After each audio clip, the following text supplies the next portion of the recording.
step forward, but they did away with it very soon.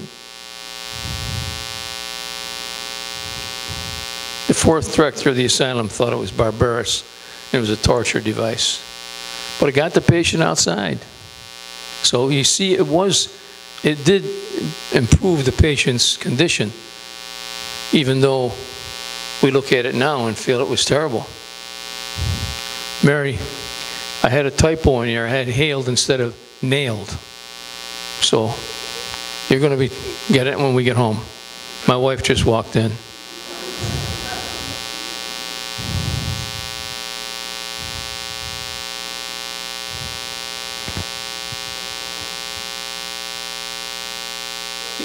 It's easy for us to talk in terms of, oh, that was terrible treatment.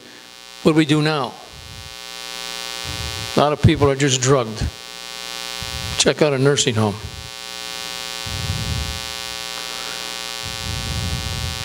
This woman down at the Janice Riley, down at the History Center, she's a volunteer. She does a lot of research. And she read in a newspaper a letter that was written by a former patient. And I thought it was quite interesting for you to read.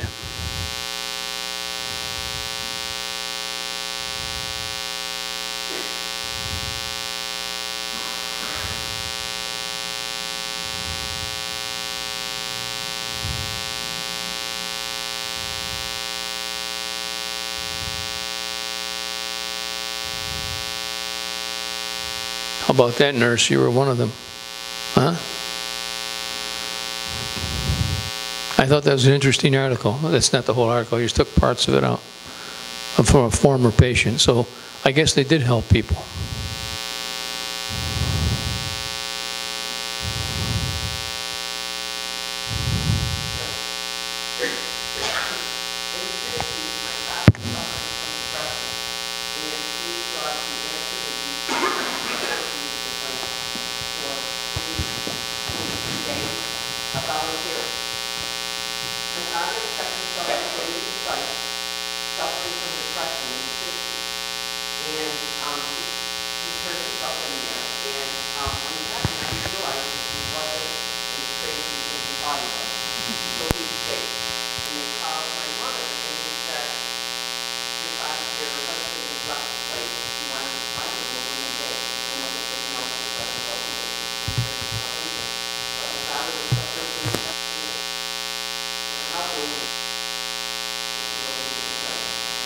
Now, how long ago was that?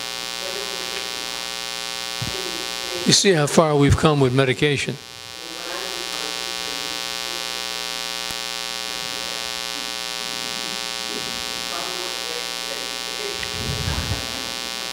I wasn't the only crazy teacher in Utica.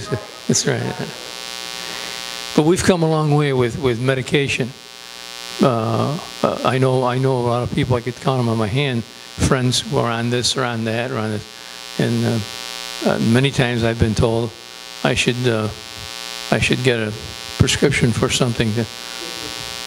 I've been right, Mary. How many times have people told me that? I refuse. I refuse. I like being who I am. At least I'm alert most of the time.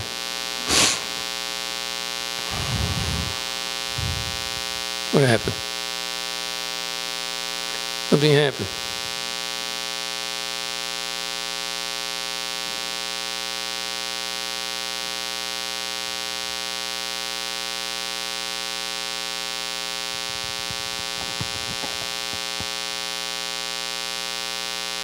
Now, the modern timeline of what happened to the state lunatic asylum, this is what's happened in modern times. They first started speaking of the hospital's future. The thinking was even back in 1948 that it was not going to last. They constructed a hospital. I'll show you a photo of that soon. Huge hospital. It still sits there unused. They started in 1968, and you were there. You graduated in '69. So even while you were there, they were contemplating what they're going to do with the asylum, how they're going to phase it out. Because with modern drugs, they didn't need the asylums like they did years ago, and they had Marcy, and so they combined the two. And they were wondering, what are we going to do with Old Main? Well, when Old Main is a a building that is the best example of a Greek Doric column portico in the world. You don't readily just tear it down, but that's what they were going to do. So they placed it in 1971, they placed it on the National Register of Historic Places. The Landmark Society had something to do with that, and they worked hard to get it placed on the register, because once it's on the register, you can't touch the building or do anything to it without permission. So they thought that was one way of saving the building. And they did save the building, it still sits there. This is the hospital that was built in 1954, the Brigham Building, which still sits there. It faces York Street. It's a huge building. In 1978, it was closed to patients. There was 53 patients and 40 employees at that time, and they all moved to the Brigham Building. In 1981, Old Main was abandoned, and it sat there. One mayor in 81 had the decency to think about trying to save it, Mayor Blinga.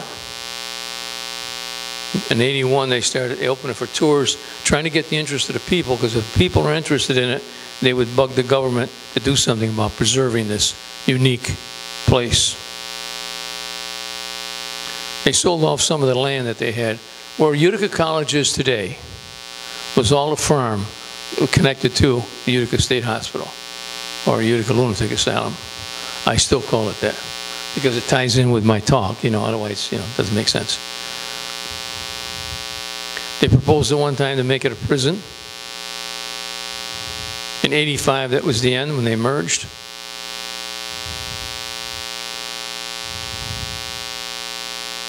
Pledged $8 million to restore Old Man as a records repository.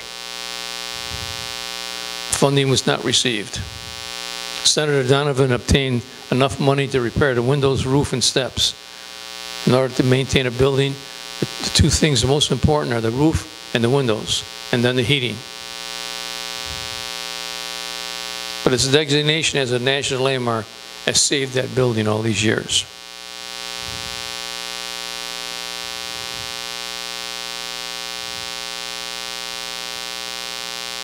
And there it sat for 27 years.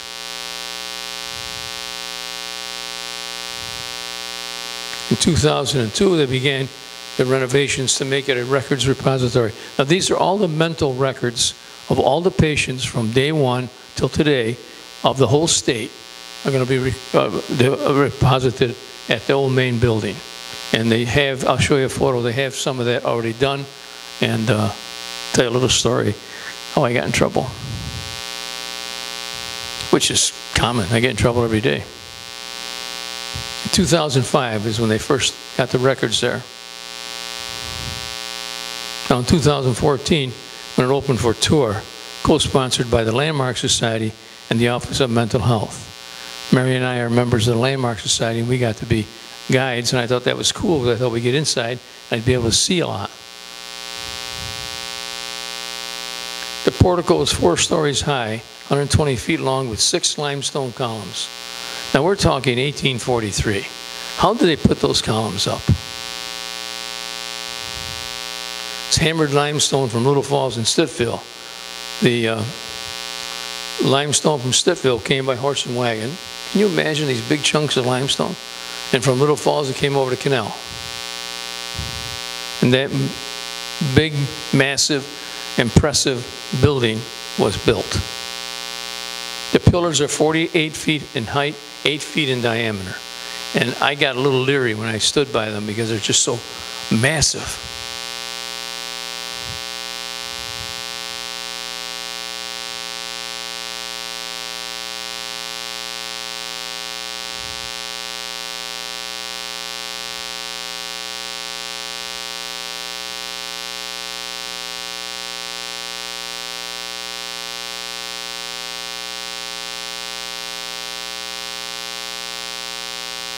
Notice the front entrance.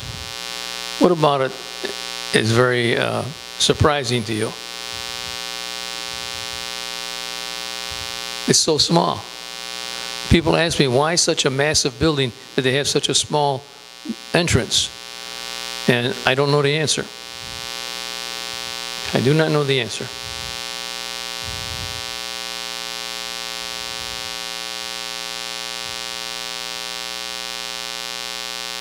I understand this summer they're going to have it open for tours again for those of you that are interested. But don't get too excited because you'll be disappointed. You don't see all you think you're going to see.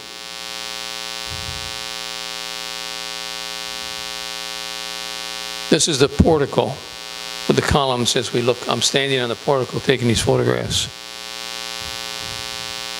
Huge, just massive columns.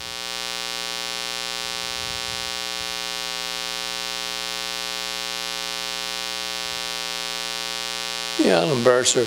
That's my wife. She's back there sitting down. When I do that, why do you embarrass me like that?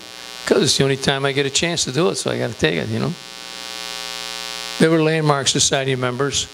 This gentleman here is the president of the Landmark Society, Steve Grant. And we were there that day getting educated on how to be docents. And I thought, good, I brought my camera and I'd get some photographs. So I took what I could. Massive. You look up and it's just overwhelming.